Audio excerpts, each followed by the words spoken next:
The views expressed on this program are those of the producers and individuals appearing on this program and do not necessarily reflect the views of the Sun Prairie Media Center staff, its video service providers, or the staff and elected officials of the City of Sun Prairie.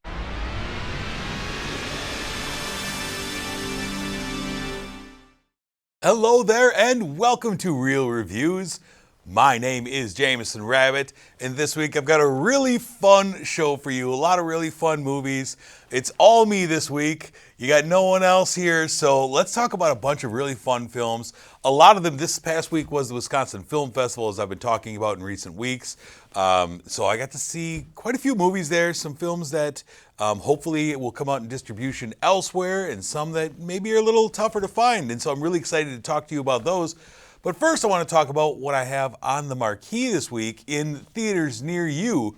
I was only able to get one of the movies playing new into first run theaters right now, but I chose Renfield as the marquee movie this week.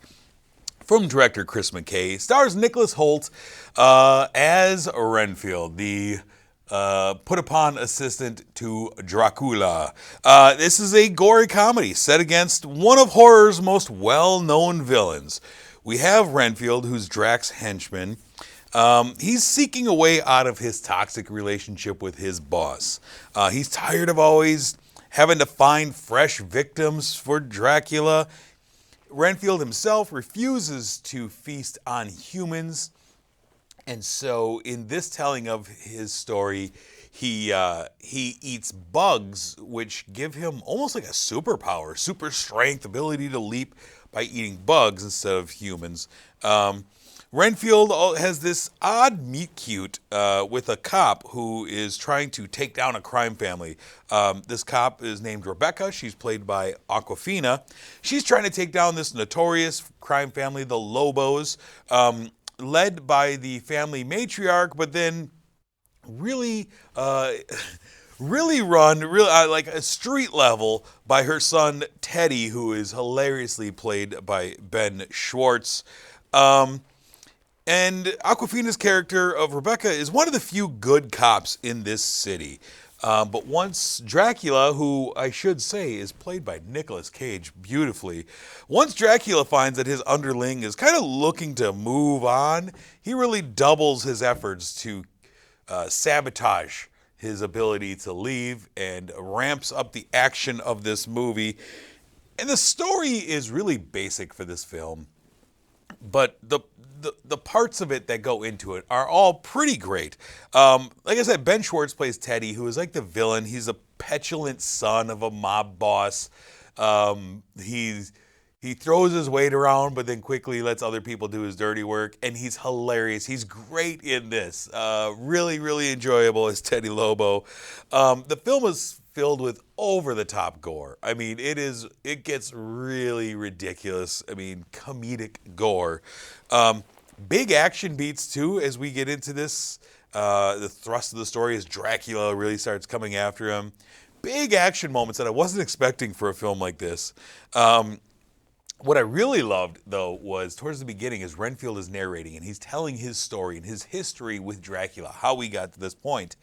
He starts recounting their early days, and it's shown in the classic, like scene-for-scene shots even, of the classic 1931 Dracula, the Bela Lugosi Dracula, only inserting Nicholas Hoult and Nick Cage into their roles of Renfield and Dracula.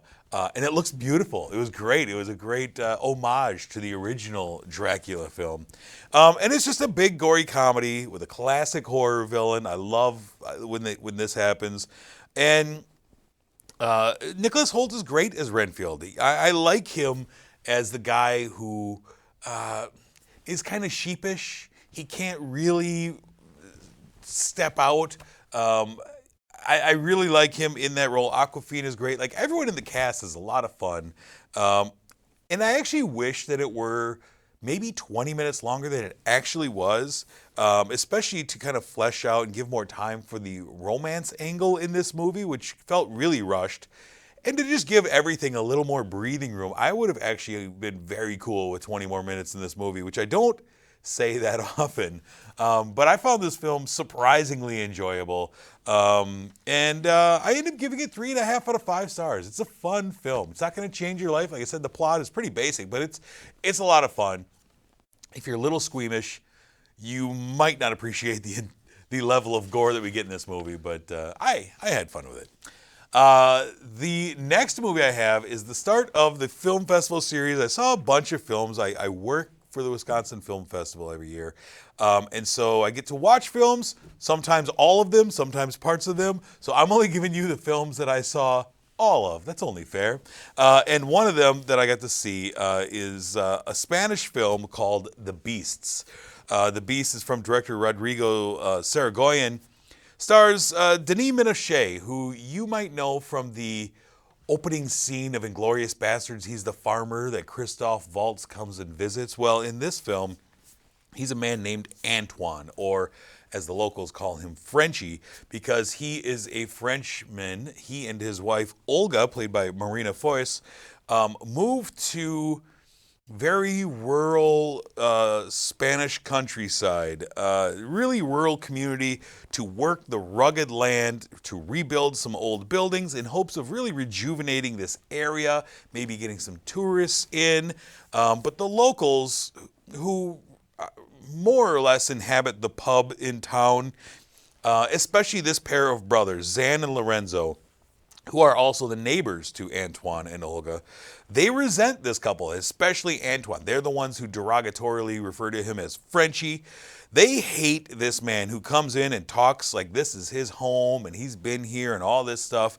And there's a fight amongst the men over a possible windmill contract. A company has come offering to buy their land and offer them money to put windmills up.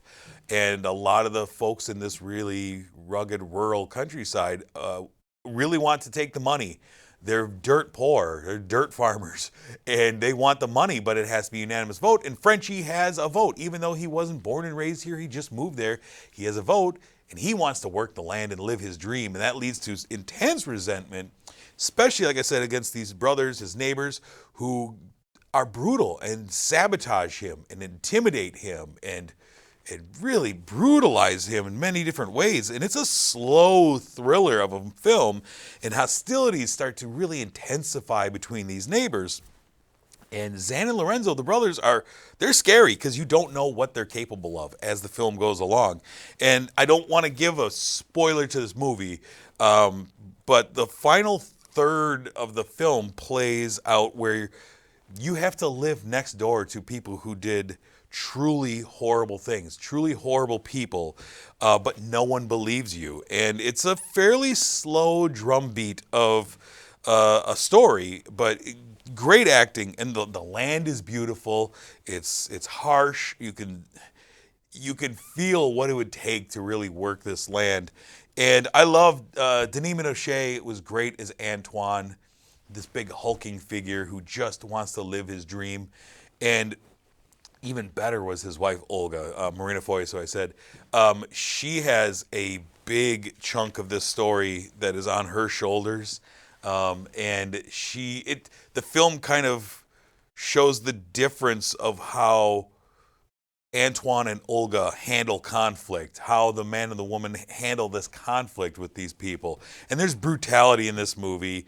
And you kind of led to believe that the world is just full of beasts, and it's kind of rough. And I really enjoyed this film. I ended up giving The Beasts 4 out of 5 stars. It's one that I'm hoping will come to distribution somewhere on a streaming platform so that more people can see this, because I really think that it's one that needs to be seen.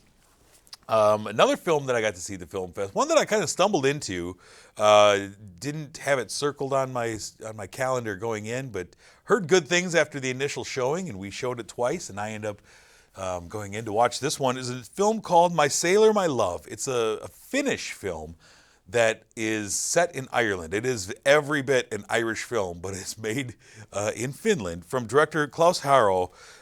It is set on the coast of Ireland. and we are focused on a man named Howard, who's played by James Cosmo. He's an old retired sailor, you see him right there, who is sunken into depression, really unable to care for himself after the loss of his wife. His daughter Grace, who's played by Catherine Walker, comes to see him and tries to help him break out of this depression, but he is just not. He is almost non-functional at this point. So Grace hires a housekeeper to help him. She hires a lady named Annie, played by Britt Brennan, to come in and just care for him a couple days a week. But he is distant and he is angry, and he chases her off very early and really hurts her. But then very early on after that, there's a turn in how he sees that he has hurt this lady. And in short time, he and Annie fall in love. Now, this is very early in the film. This is no spoiler. It's on the poster. He and Annie, the housekeeper, fall in love, but they keep it from Grace, the daughter, because she's paying Annie to do a job. And Annie is moving in to live there and introducing her family and moving her family in. And the film at this point felt to me like the Robin Williams, Robert De Niro film Awakenings from 30 years ago, where suddenly Howard is awoken. He comes to life. He's his old self around Annie and her grandchildren. He's running around and he's big and gregarious and fun, and he's back. But he's holding on to secrets as well. And once Grace finds out that there's this relationship and that people have moved into her home and all of this stuff, and that her dad is a different person suddenly, this causes immense hurt for her, actually.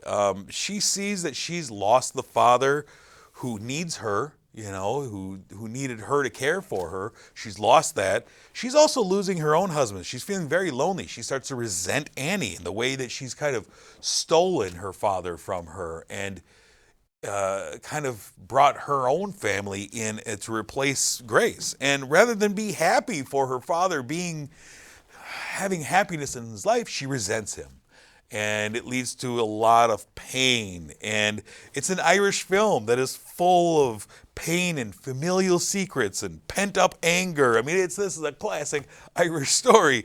And no one is innocent of hurting the other people in this film. Everyone hurts someone in this story, but it's not about the hurt that makes this film so great.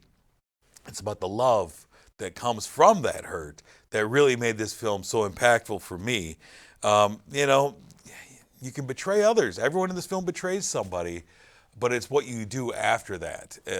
It's this really big emotional journey I was really invested in. The pain in this movie felt really authentic. And it's gorgeous. I mean, it's just beautiful on the Irish countryside there. Just really beautiful stuff. Fun cast. I kind of hedged on my score for this movie between a 4 and a 4.5. And I always end up settling for the lower score, but I give this film 4 out of 5 stars. It's really good. It's one of the better films that we showed this year, in my opinion. So look for this one. Put this one on your list. My Sailor, My Love. If you see it coming to a streaming platform near you or even a theater near you, I highly recommend you go and check this out because it's really a beautiful, beautiful film. Next up, what do we have here? Next up, I have, one of the bigger films we had. It's a film called How to Blow Up a Pipeline. Is that right? Is this the right score? Yes, How to Blow Up a Pipeline. Sorry, I'm all over the place with my notes today. From director David Goldhaber. It is an environmental thriller based on a novel that came out recently. Stars Ariella Bearer, who is also the one person who wrote this story. She stars as Xochi. Xochi and her best friend Theo, who is played by Sasha Lane, who I absolutely love in everything she does. They are growing up in Long Beach, which is one of the most polluted cities in the country because of oil refineries that are off the coast there. And they're fighting, Xochi's in college and she's trying to fight the peaceful fight to clean up the pollution, to stop the things that are killing people. Unfortunately, it's not working. And when Xochi's mother dies during a freak heat wave that they attribute to this pollution. And Theo herself is diagnosed with leukemia. They both decide to go radical to try and make their message heard. They recruit Theo's girlfriend and 5 other strangers who they all kind of bring in who have similar ideals to help in their plan. And their plan is, well, it's right there in the title. They want to blow up a pipeline. They want to go down and blow up an oil pipeline in Texas. And they hope to bring big oil kind of to its knees by disrupting the flow of oil, by severing this artery. It'll spike the prices of oil and it'll force a lot of conversations. And they want to be seen as eco-terrorists. They don't want to get away scot-free. They want to be known for what they're doing to shed a bigger light on it so that big oil can't just say, oh, there was a disruption in the pipeline. No, they want to do something big that can't be just dismissed as, oh, we had a leak in the pipeline. And so there's a lot of really tense moments as the one guy, Michael, in here, he's the guy who they bring in who has taught himself how to build bombs, and he's building some massive ones out of 50-gallon drums. There's some really tense moments in here as he is building these bombs, and they do a great job of building the tension around him. And it's a really diverse crew of characters. You have a couple in there who's like this punk rock crew. Everyone's got their own reason for being there and their own path to getting there. And we see those paths throughout the movie through a series of flashbacks. And you'll get part of the story, the linear story, and then it'll cut to a flashback of an individual character and what led them to this point throughout the movie. And that's a storytelling technique that doesn't always work for me. And we'll get to that. But we also find that there's a possible mole in the group, and the feds might know what's going on, and all this stuff is happening. And the arguments that are presented in this film and in this story, I feel are valid about, where the environmental things are going right now. There's a lot in here. But as I said, one of the issues I had was how this story was told, because we're building tension. We're ramping up to, what's going to happen. We're trying to blow up a pipeline. And every 15, 20 minutes, it would put the brakes on and we would go backwards and we would tell that origin story of this character. And at first it's fine, we're getting to understand these characters, but after a while, it got to be really distracting. And it derailed the momentum of the movie, I felt. Especially at one point, when our big climax of the movie happens, you think this might be the end of the movie, but it's not. And in fact, we get to a big climax point of the film, and we stop cold, and we go back again. And I felt it's too late in the movie now to start giving me an origin story on a character when we're an hour 25 into the movie. Like that, we should have the understanding of why these characters are doing what they're doing by this point now. And it really derailed the momentum of this film and kind of really started to irritate me every time we started doing flashbacks again this late into the film. And so the pacing of this movie really was distracting at points, which was unfortunate because I felt like, as an environmental thriller, eco-terrorist movie, it was building really good tension, and I really liked a lot of this cast. Like I said, Sasha Lane is incredible. She was in American Honey. She's been in a bunch of other things. Always great, and she's great in this. I was really enjoying it, but the pacing of this film just got to be to a point that it was frustrating. I just wanted to keep going with the story. And so I ended up giving How to Blow Up a Pipeline, I gave it 3.5 out of 5 stars because it's a good film despite the issues. And this will be coming to you very soon. This will be coming to streaming platforms. So keep your eyes out for this one. It's a good flick. The last film that I saw, well, not the last film I saw, the last film I'm going to tell you about, though, is a documentary. And I am a huge fan of documentaries. Used to host a documentary podcast. It's my favorite genre, really. And this is a documentary that was made for an audience like me. It's a film called Subject, and it's from director team Camilla Hall and Jennifer Teixeira. And it really focuses on the genre of documentaries. the history of the genre and specifically its explosion in recent years. I mean, documentaries used to be a small kind of niche genre, and now you go on to any streaming platform and it's kind of the leading thing. They're pumping out new documentaries weekly. And it's a documentary about documentaries. I love it.